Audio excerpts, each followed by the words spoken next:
For my John Muir Award presentation, I went to Tor Woods, located in Wales, England, on the 15th of November 2022.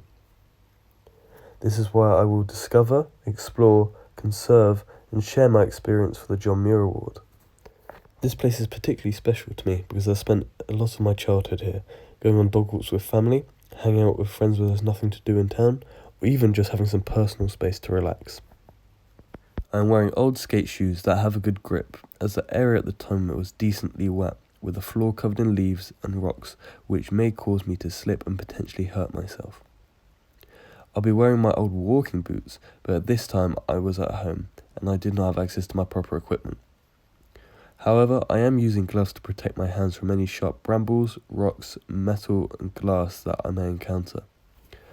I am also using a bin bag to collect litter throughout the area. This location is one of the little woodland areas in Wales that is easily accessible to the public without having to walk 30 minutes to an hour to get to the location. Furthermore, there is a bench, 100 metres or so into the woods, which is a nice place to sit down and relax. It has a lovely view of Welsh Cathedral through the trees all year round. The woods even has some rock formations, which will keep you sheltered from the wind and rain at winter time, which is a very nice factor that little outdoor areas have to offer. As I entered Tor Woods, I was welcomed by tall trees and luscious foliage, but among all that beauty I was almost immediately faced with litter. This was not surprising to me, as Tor Woods is a popular spot to come to eat and drink, as it is sheltered by the trees and can be a secluded area at times. This shouldn't be a problem, but when people disrespect the area by littering, it can have a negative impact on the environment. How we dispose of our rubbish greatly impacts wildlife. Animals can eat cigarette ends, and it can cause many harmful problems for them. In the same area, I found a metal tab to a can. Although this is a small part of the can, it's still enough to cause damage to some animals who may stumble across it. So I made sure to pick up both pieces of these litter, so the environment is safer for animals and cleaner in general. As I made my way up to the bench, I came across an area that is surrounded by rock walls. There was a lot of litter in this one condensed area, which tells me that it has been used as a gathering spot. I found a broken glass bottle, which is most likely a bottle of alcohol, but if any animal would be intrigued to check the glass bottle out, they might have injured their mouth, which would cause them some serious problems trying to eat and survive in the wild. The RSPCA receives around 14 calls per day regarding animals that have gotten to bother with or been injured by pieces of litter. This equates to over 5,000 calls per year. This could all be avoided if people would take their litter with them. One way animals can be affected by litter is by becoming entrapped in items such as plastic rings used to hold drinks cans, which may result in injury or even death to the animal. I think anyone who has anything to throw away should hold on to it for 5 minutes until they reach a bin. It causes no harm and is an easy thing to do to help our communal areas stay clean, but that would only be in an ideal scenario. There's not one bin in the woodland itself. They're only placed on the paths outside of the woodland area. Adding bins to the area, especially next to the bench, will massively help prevent the amount of litter in the woodland.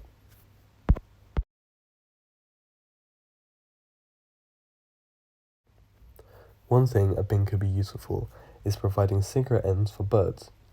If there is an ashtray/disposal area for cigarettes on top of the bin, it would provide easy access for the birds. At first, I thought that cigarettes would be harmful to birds.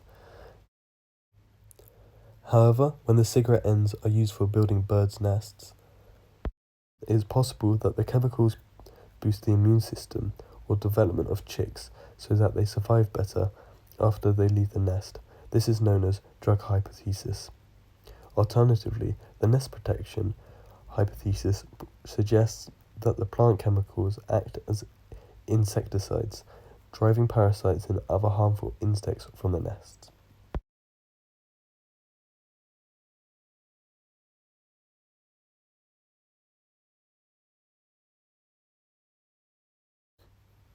Continuing my way up towards the bench, I spotted a bottle rather deep in the foliage, but the brambles were too dense for the clothes that I was wearing, so I decided to leave this bottle in case I were to injure myself.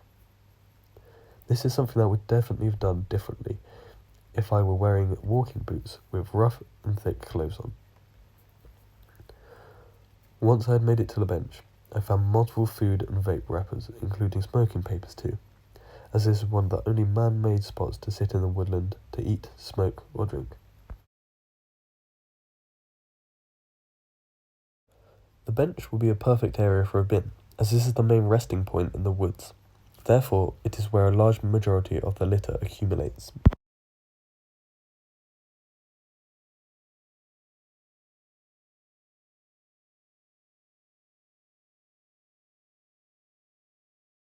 As I continued to make my way through the woods, I came across many alcohol bottles and cans containing liquid.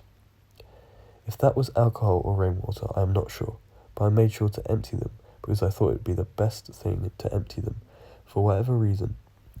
But, reflecting on the situation, if the liquid was alcohol, emptying that onto the ground could potentially contaminate the soil and damage roots, as the sugar content of the beer and wine encourages bacterial and fungal growth, which will damage or kill the plant. If I ever found myself in this situation again, I would take extra care not to make this mistake twice, as I'm rather ashamed and annoyed that I did not think about what I could have been doing to the environment at the time.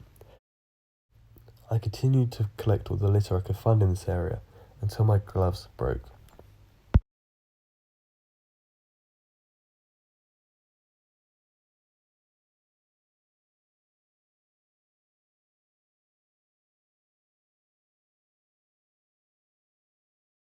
In conclusion, I am very glad that I cleaned up this area, as it means a lot to me, and it makes me very happy to see this area litter-free.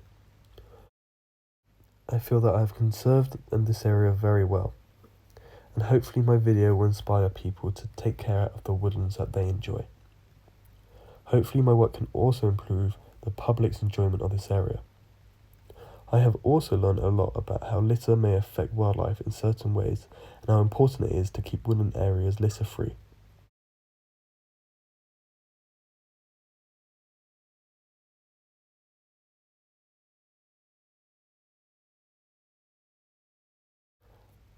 I hope that I have made a positive impact on any animals that may have been living in the woodland that have been negatively affected by litter previously. If I were to go back and repeat this exercise, I would prepare by making sure I have better footwear, thicker clothing, that I don't mind getting torn a little, and definitely extra gloves.